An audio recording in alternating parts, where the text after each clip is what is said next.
आपके साथ और आप देख रहे हैं छत्तीसगढ़ राउंड अप। एक्शन में सीएम डॉक्टर मोहन यादव दरअसल अचानक हमीदिया अस्पताल पहुंचे और सीएम मोहन यादव ने अस्पताल का जायजा लिया। इस वक्त की एक बड़ी खबर आ रही है मध्य प्रदेश से। आपको बता दें कि मुख्यमंत्री डॉक्टर मोहन यादव अचानक हमीदिया अस्पताल पहुंचे थे और अचानक निरीक्षण के दौरान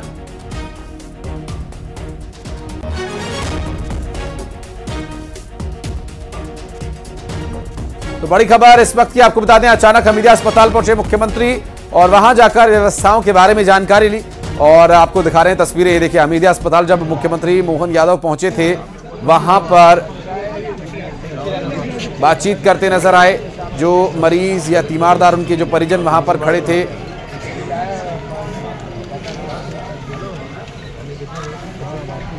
तो ये हमीदिया अस्पताल की तस्वीरें हम आपको दिखा रहे हैं। एक्शन में मुख्यमंत्री डॉक्टर मोहन यादव भोपाल के हमीदिया अस्पताल की तस्वीरें आप देखिए, जब खुद मुख्यमंत्री मोहन यादव यहां पर पहुंच गए और उन्होंने वहां पर मौजूद मरीजों के परिजनों से भी बातचीत की, किस तरह की परेशानी है, क्या समस्याएं हैं, उसके बारे में भी बातचीत की। और साथ ही साथ उन्होंने अस्पताल प्रबंधन से भी मुलाकात की, बातचीत की और इसके बारे में जानकारी ली कि आखिर किस तरह से काम चल रहा है हमीदिया अस्पताल में। और अचानक पहुंचे थे। इस औचक निरीक्षण से अस्पताल प्रबंधन और भी सतर्क हो गया। हालांकि अभी तक इस दौरे में कोई ऐसी बड़ी खामी सामने नहीं आई है। मुख्यमंत्री डॉक्टर मोहन यादव अचानक भोपाल के हमीदिया अस्पताल पहुंचे थे। भोपाल का ये हमीदिया अस्पताल भोपाल के बड़े अस्पतालों में शुमार होता है और यहाँ पर न सिर्फ भोपाल बल्कि पूरे मध्य प्रदेश से दूर दराज से भी लोग इलाज कराने के लिए पहुंचते हैं। ये देखिए औचक निरीक्षण के दौरान अस्पताल के अंदर विजिट करते हुए जब मुख्यमंत्री डॉक्टर मोहन यादव पहुंचे थे, उस दौरान की तस्वीरें हम आपको दिखा रहे हैं और पूरा प्रशासनिक अमला उनके साथ वहां पर मौजूद था। और इस दौरान तस्वीरें जो सामने आई हम आपको दिखा रहे हैं। डॉक्टर मोहन यादव हमीदिया अस्पताल का निरीक्षण करने पहुंचे थे, उन्होंने पूरा निरीक्षण किया, वो हमारे साथ मौजूद है। सर निरीक्षण किया, सर किस तरह की क्या? देखिए, शासन के सभी विभागों को ठीक से काम करने के लिए स्वाभाविक रूप से हमारी निगाहदस्ती जरूरी है। उसी रूटीन दौरे में मैं अपने पास थोड़ा समय स्पेयर करके अपने विभागों को लगातार एक तरह से खास करके उनकी संवेदनाओं के साथ जो जवाबदारी है उसको ठीक से निर्वहन करे। आज हॉस्पिटल के दौरे पे आया हूँ। उम्मीद करता हूँ कि ये जनता जो लाभ ले रही है उससे वो लाभान्वित भी होगी और कुछ कमियां होगी तो उसको दूर भी करेगी। दिशा निर्देश भी दिए हैं निश्चित रूप से अच्छा काम करने वालों को प्रोत्साहन देना और काम में अगर ढिलाई बरतेंगे तो कानूनी कार्रवाई भी करेंगे। कुछ खामियां मिली तो जो जरूरी जैसा हो सकता है वो सब करेंगे। विभाग के अंदर दौरे करने का मतलब ये है कि हम अपनी निगाह से अगर लाएंगे तो उसका लाभ तो मिलना ही। एक्शन में नजर आ रहे हैं। एक्शन में नहीं, अपने लोगों के लिए तो जरूरी है। जो जवाबदारी है, कोई भी हमको अगर जवाबदारी मिली तो 24 घंटे हमको अपना काम करना, उसी का हिस्सा। बिल्कुल, देखिए मुख्यमंत्री डॉक्टर मोहन यादव है जिनका साफ तौर पर ये कहना है कि जो जिम्मेदारी मिली है उसका वो निर्वहन कर रहे हैं। कैमरामैन अजय तंवर के साथ शैलेंद्र सिंह, न्यूज़ 18 भोपाल। और शैलेंद्र हमारे सहयोगी हमारे साथ मौजूद है। शैलेंद्र, कोई बड़ी खामी यहां पर दिखाई दी?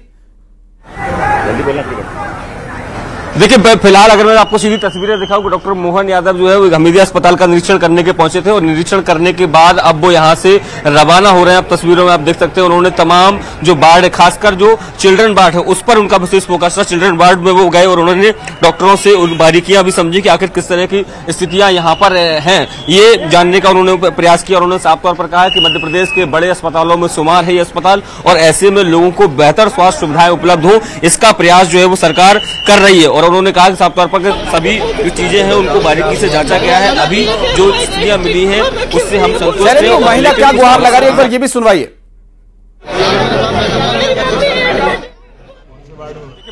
बिल्कुल, देखिए अब से कुछ देर पहले भी तस्वीर निकल कर आई थी कि जो एक गरीब परिवार की महिला थी उसने उनसे गुहार की थी कि वो यहाँ पर जो इलाज को लेकर पैसे से जो बात हुई थी उसके बाद सुनिए एक बार वो क्या कह रही है। कहा था सरकार उसके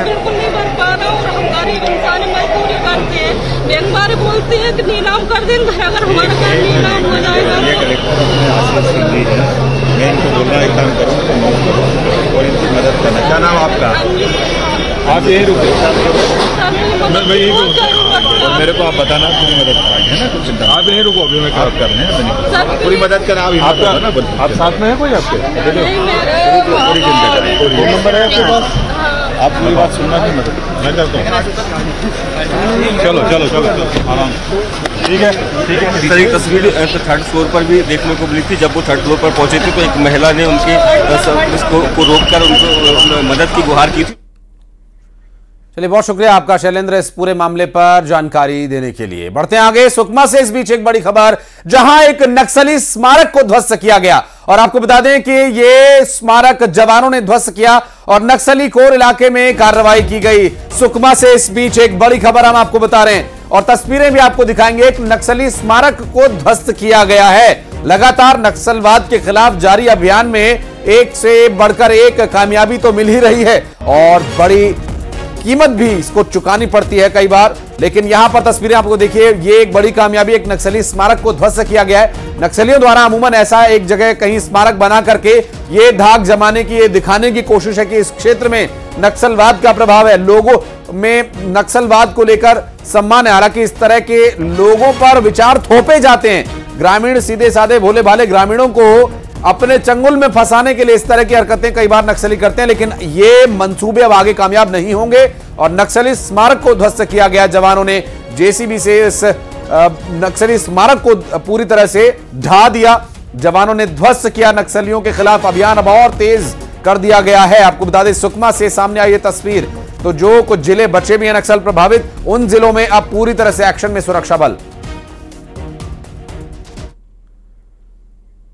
तो नक्सलियों के खिलाफ अभियान में तेजी। मुख्यमंत्री साय के निर्देश पर यह अभियान और तेज कर दिया गया। दंतेवाड़ा से 10 नक्सलियों को गिरफ्तार किया गया। बीजापुर से एक नक्सली गिरफ्तार किया गया। जवानों का सर्च ऑपरेशन लगातार जारी है। आपको बता दें, नक्सलियों के खिलाफ यह अभियान और तेज किया गया है। सीएम साय के निर्देश पर अभियान में तेजी लाई गई है। जवानों का सर्च और तेज किया गया, चूंकि अभी अभी जानकारी मिली है कि दंतेवाड़ा से करीब 10 नक्सलियों को गिरफ्तार किया गया। बीजापुर से एक अन्य नक्सली को गिरफ्तार किया गया। कुल 11 नक्सलियों को जो कि सक्रिय थे नक्सली वारदातों में और इनकी सक्रियता को निरस्त करते हुए इन्हें गिरफ्तार किया गया। 11 नक्सली अब तक कुल गिरफ्तार किए गए, जिसमें से 10 दंतेवाड़ा से, तो बीजापुर से एक नक्सली को गिरफ्तार किया गया है। जवानों के सर्च ऑपरेशन के दौरान यह बड़ी कामयाबी मिली है और खुद मुख्यमंत्री विष्णुदेव साय का इस पर संज्ञान है, निर्देश है कि तेजी से कार्रवाई होनी चाहिए।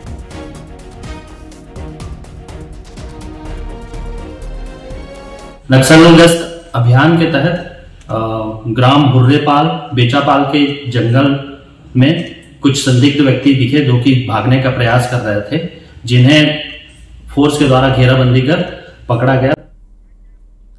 और चलिए बढ़ते हैं आगे। आपको बता दें, एक बड़ी खबर रायपुर से आ रही है। जानकारी है विष्णुदेव साय के मंत्रिमंडल के शपथ ग्रहण समारोह से जुड़ी हुई, जहां नए मंत्रियों का शपथ ग्रहण इंडोर स्टेडियम में होगा। इंडोर स्टेडियम में पद एवं गोपनीयता की शपथ दिलाई जाएगी। तैयारियां जोरों पर हैं। राज्यपाल विश्वभूषण हरिचंदन कल नए मंत्रियों को पद एवं गोपनीयता की शपथ दिलाएंगे, जो कि विष्णुदेव साय कैबिनेट के सदस्य होंगे। और इस कैबिनेट में कौन कौन से चेहरे होंगे ये हम आपको संभावित चेहरे भी बता रहे हैं। साथ ही साथ ये देखिए, कल के कार्यक्रम को लेकर जो तैयारियां उसके संबंध में तस्वीर हम आपको दिखा रहे हैं। राज्यपाल हरिचंदन सबको यहां पर पद एवं गोपनीयता की शपथ दिलाएंगे। इंडोर स्टेडियम में शपथ ग्रहण समारोह होना है और कल ये कार्यक्रम होगा। आज तैयारियां पूरी कर ली गई हैं। मुकम्मल तैयारियों की तस्वीर इस वक्त आपकी टीवी स्क्रीन पर। मुख्यमंत्री के रूप में विष्णुदेव साय और 2 डिप्टी सीएम ने शपथ ले लिया है और आप देख सकते हैं इस वक्त हम मौजूद हैं बलबीर सिंह जुनेजा स्टेडियम में और यहाँ पर कल शपथ ग्रहण होगा और उसकी तैयारी की जा रही है। साय कैबिनेट के जो 10 मंत्री हैं कल शपथ लेंगे और आप देख सकते हैं यहाँ पर तमाम वीवीआईपीज हैं। इसके अलावा अलग अलग जिले से जो लोग आएंगे, चाहे सरगुजा से हो, दुर्ग से हो, रायपुर से, बिलासपुर से, ऐसे तमाम लोगों को, कार्यकर्ताओं को यहाँ पर आमंत्रित किया जाएगा और उनके लिए अलग से सीटिंग व्यवस्था की गई है और यहाँ पर पूरी तैयारी की गई है। साय कैबिनेट के जो 10 मंत्री हैं वो कल शपथ लेंगे और उसकी तैयारी पूरी तरह से की जा रही है। कैमरा पर्सन नवीन के साथ युगल तिवारी, न्यूज़ 18 रायपुर, छत्तीसगढ़। और कल के शपथ ग्रहण में संभावित मंत्रियों की लिस्ट सामने आ चुकी है। एक रिपोर्ट।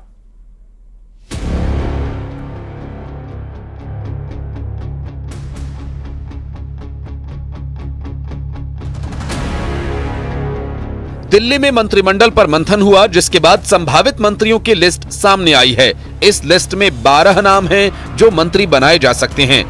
बृजमोहन अग्रवाल रायपुर संभाग से आने वाले सामान्य वर्ग का चेहरा, 8वीं बार विधायक बने हैं, रायपुर दक्षिण से विधायक बने हैं।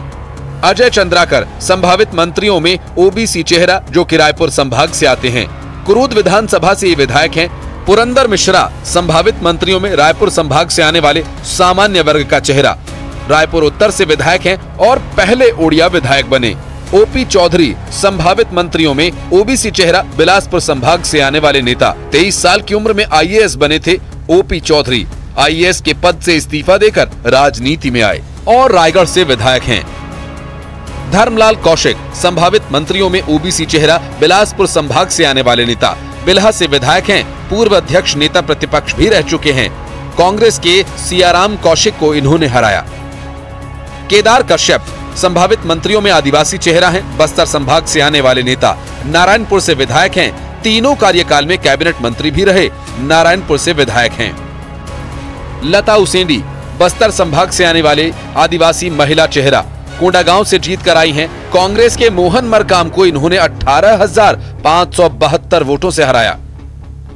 राम विचार नेताम सरगुजा संभाग से आने वाले आदिवासी एसटी चेहरा, रामानुजगंज से चुनाव जीते। इन्होंने अजय तिर्की को हराया। गोमती साय संभावित मंत्री में सरगुजा संभाग से आने वाली आदिवासी महिला एसटी चेहरा, पथलगांव से चुनाव जीती और राम पुकार सिंह को हराया। डोमन लाल कोरसेवाड़ा संभावित लिस्ट के आधार पर बात करें तो बीजेपी हर संभाग से 1, 2 या 3 विधायकों को मंत्री बना सकती है, लेकिन असली तस्वीर तो मंत्रिमंडल के गठन और शपथ के बाद ही साफ होगी। Report news 18। छत्तीसगढ़ में विधानसभा चुनाव में कांग्रेस की करारी हार के बाद लगातार बवाल मचा हुआ है। चिट्ठीबाजी से लेकर दिल्ली की दौड़, नोटिस से लेकर निलंबन, निष्कासन से लेकर इस्तीफे तक का दौर शुरू हो चुका है। हालांकि पार्टी इन तमाम बातों को नियमित प्रक्रिया बता रही है। छत्तीसगढ़ में हार के बाद कांग्रेस में सीनियर नेताओं पर आरोपों और इस्तीफों का दौर जारी है। कांग्रेस के एक और पूर्व विधायक चुन्नीलाल साहू ने पद से इस्तीफा दिया। साहू पार्टी के प्रदेश उपाध्यक्ष थे। इससे पहले पूर्व विधायक मोहित केरकेट्टा ने भी इस्तीफा दिया था। हालांकि समझाइश के बाद उन्होंने इस्तीफा वापस ले लिया। चुन्नीलाल साहू ने इस्तीफे में लिखा है, बीते 4 सालों में पार्टी ने उपाध्यक्ष के रूप में मुझे जो जिम्मेदारी दी, मैंने निभाने की कोशिश की। 2023 के विधानसभा चुनाव में मेरे प्रभार जिले बिलासपुर ग्रामीण के मस्तूरी और कोटा, गृह जिले जांजगीर और रायगढ़ लोकसभा प्रभार क्षेत्र की 4 सीटों पर काम किया। यहाँ विधानसभा में नतीजे पार्टी के पक्ष में रहे हैं, लेकिन प्रदेश में कांग्रेस की करारी हार से मैं व्यथित हूँ, जिसके कारण मैं प्रदेश कांग्रेस कमेटी के उपाध्यक्ष पद से इस्तीफा देता हूँ। देखिए, प्रदेश कांग्रेस कमेटी में मुझे 4 साल पहले से जिम्मेदारी दी गई थी प्रदेश में उपाध्यक्ष पद पे। मैंने विभिन्न अपने दायित्वों का निर्वहन किया, अलग अलग क्षेत्रों में मुझे जिम्मेदारी भी दी गई। और जहां अभी विधानसभा चुनाव 2023 के छत्तीसगढ़ में हुए, उसमें मुझे ड्यूटी भी लगाई गई। लोकसभा रायगढ़ में 4 विधानसभा थे, वहां पे 4 विधानसभा में 3 विधानसभा में रिजल्ट भी आया अच्छा। जिस जिले में मैं रहता हूँ, यहाँ भी बिलासपुर का मैं प्रभारी में था, वहाँ भी कोटा और मस्तूरी जैसे में सफलता भी मिली। लेकिन इस प्रकार से करारी हार जो मिली छत्तीसगढ़ प्रदेश कांग्रेस में जो हम लोग थे, तो मैं वाकई व्यथित हूँ और मेरा मन दुख हुआ उसमें। तो मैं अपने पद से त्याग किया, अपने आप को इस पद से अलग कर। वहीं इस्तीफों और पूर्व विधायकों की बयानबाजी को लेकर कांग्रेस का कहना है कि ये कुछ लोगों की अवसरवादिता है। जब चुनाव पार्टी में चुनाव के परिणाम पार्टी के पक्ष में नहीं आते हैं या अपेक्षाओं के अनुकूल नहीं आते हैं, तो कुछ लोग व्यथित भी होते हैं, कुछ चिंतित भी होते हैं और कुछ लोग अवसरवादिता भी खोजते हैं। तो इस प्रकार की चीज़ें बहुत ही सामान्य विषय है। लेकिन पार्टी के जो भी पदाधिकारी हैं, कार्यकर्ता हैं, उनसे अपेक्षा की जाती है कि जो भी बात कहना पार्टी फोरम में कहें। यदि आप मीडिया के माध्यम से या सार्वजनिक रूप से कोई बात कहते हैं या पार्टी के फोरम के बाहर कोई बात कहते हैं, निश्चित रूप से अनुशासनहीनता होती है। ऐसे लोगों के खिलाफ कड़ी से कड़ी अनुशासनात्मक कार्रवाई की जाएगी। विधानसभा चुनाव में 22 विधायकों के टिकट काटे गए। उनमें से ज्यादातर ने अब खुलकर मोर्चा खोल दिया। पार्टी के राष्ट्रीय अध्यक्ष मल्लिकार्जुन खड़गे तक चिट्ठी लेकर पहुंचे। वहीं पूर्व मंत्री भी लगातार बयान दे रहे हैं। बृहस्पति सिंह तो एक के बाद एक आक्रोश बम फोड़ रहे हैं। बृहस्पति सिंह और विनय जायसवाल को पार्टी ने निष्कासित कर दिया। हार के बाद मचे हाहाकार के बाद अब देखना होगा कि पार्टी किस तरह से निपटती है। न्यूज़ 18 मध्य प्रदेश छत्तीसगढ़ के लिए रायपुर से ममता लांजेवार की रिपोर्ट। छत्तीसगढ़ विधानसभा का शीतकालीन सत्र शुरू हो रहा है और सत्र को देखते हुए शहर की सुरक्षा व्यवस्था भी बढ़ा दी गई है। प्रदेश के अलग अलग जिलों से रिजर्व पुलिस फोर्सेस यहां पर बुलाई गई हैं। विधानसभा सत्र के दौरान शहर में 600 जवान तैनात रहेंगे, जो शहर की सुरक्षा व्यवस्था पर तो नजर रखेंगे ही, साथ ही विधानसभा जाने वाले रास्तों पर भी पुलिस की तैनाती रहेगी। सुरक्षा व्यवस्था को लेकर पुलिस अधिकारियों की बैठक रायपुर रेंज के आईजी रतनलाल डांगी और आईजी इंटेलिजेंस आनंद छाबड़ा ने ली और इस दौरान सुरक्षा व्यवस्था को लेकर पुलिस अधिकारियों को आवश्यक दिशा निर्देश दिए गए। संसद भवन में हुई घटना के बाद एहतियात बरतने के निर्देश दिए गए हैं। देखिए, कल जो विधानसभा का सेशन स्टार्ट होने जा रहा है, जिसमें माननीय विधायकगण जो शपथ लेंगे और उसके बाद जो विधानसभा की कार्रवाई चलेगी, तो उसको देखते हुए जो है आज अधिकारियों की बैठक बुलाई गई है, जिसमें जो है कार्रवाई के दौरान सुरक्षा व्यवस्था कैसे सुनिश्चित करनी है और माननीय जब विधानसभा जब जाएंगे तो उस समय किसी प्रकार की कोई अव्यवस्था नहीं हो और जो अभी हाल ही में जो संसद में जो घटना हुआ है उसको ध्यान में रखते हुए भी आवश्यक निर्देश इनको दिए जाएंगे। और एक बार फिर न्यूज़ 18 की खबर का बड़ा असर हुआ। दरअसल सरगुजा जिले के सुपलगा गांव में 10 पहाड़ी कोरबा मजदूर दिल्ली में बंधक बनाए गए थे। न्यूज़ 18 ने इस खबर को प्रमुखता से दिखाया। मजदूरों के बंधक होने की जानकारी गांव के एक शख्स को दरअसल एक वीडियो के माध्यम से इन लोगों ने भेजी थी और इस खबर को वीडियो को प्रमुखता से न्यूज़ 18 ने दिखाया, जिसके बाद प्रशासन हरकत में आया और मजदूरों को लेने कलेक्टर ने एक विशेष टीम बनाकर दिल्ली भेजा। जानकारी लगने पर ग्रामीणों ने न्यूज़ 18 का धन्यवाद किया है।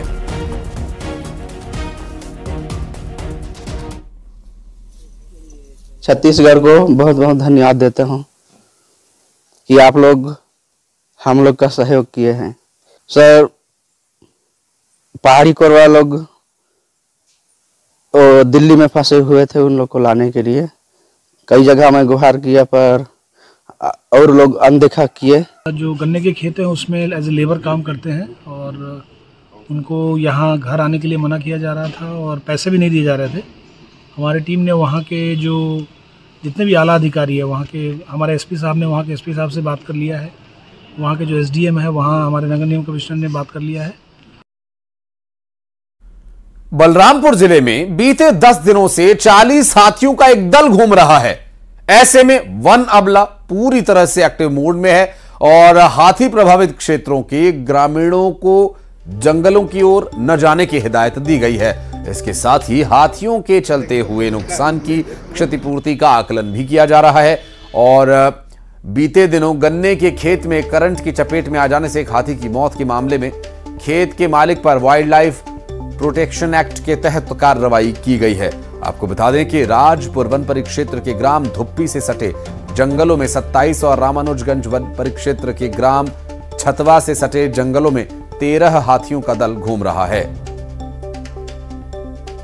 दो दल विचरण कर रहा है, एक राजपुर परिक्षेत्र में धुप्पी के आसपास है और एक रामानुजगंज में छतवा के आसपास है। एक दल में 27 हाथी हैं और एक दल में 13 हाथी हैं और ये लगभग पिछले 10 दिनों से ये जो ग्रुप है विचरण कर रहा है और चूंकि गन्ना का फसल लगा हुआ है तो खेतों में भी जा रहा है और एक आध घर भी तोड़ा है।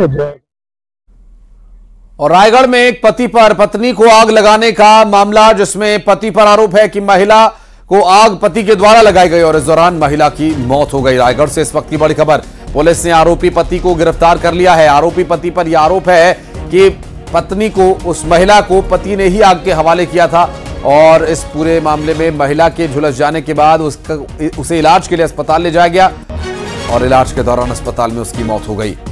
आपको बता दें कि इस दौरान पुलिस ने भी एक्शन लेते हुए आरोपी शख्स को गिरफ्तार कर लिया है।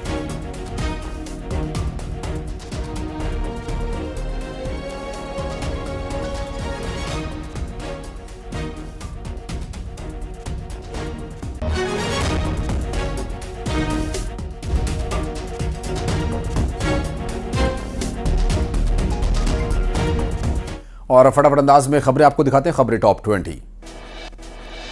कल से शुरू हो रहा है विधानसभा का शीतकालीन सत्र, 3 दिन का होगा।